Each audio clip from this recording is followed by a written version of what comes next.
এরপরে প্রশ্ন হলো, শ্বশুর শাশুড়িকে বাবা মা বলা যাবে কি না, কোরআন হাদিসের আলোকে জানতে চাই।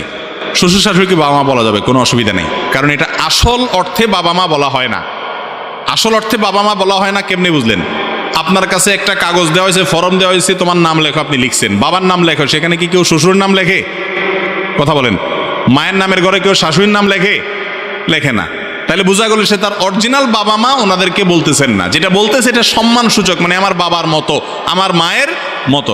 নবী করিম সাল্লাল্লাহু আলাইহি ওয়াসাল্লাম বলেছেন, ইন্নী লাকুম বিমানজিলাতিল ওয়ালিদ, হে উম্মত, আমি তোমাদের জন্য বাপের মতো। বাপ যেরকম সন্তানদের সবকিছু শিখায়, আমি তোমাদেরকে সবকিছু শিখাই। তাহলে বোঝা গেল যে এই অর্থে, রূপক অর্থে বাপ ডাকা যাবে, কোনো অসুবিধা নাই। শ্বশুরকে আব্বা বা শাশুড়িকে আম্মা বললে সেটা আসল এবং জন্মদাতা, গর্ভধারণকারিণী এবং জন্মদাতা বাবার সেই উদ্দেশ্যে মিন করে বলা হয়নি। কেউ জিজ্ঞেস করে, ভাই আপনার বাপের নাম কি? শ্বশুরের নাম কেউ বলবে না। বলবে?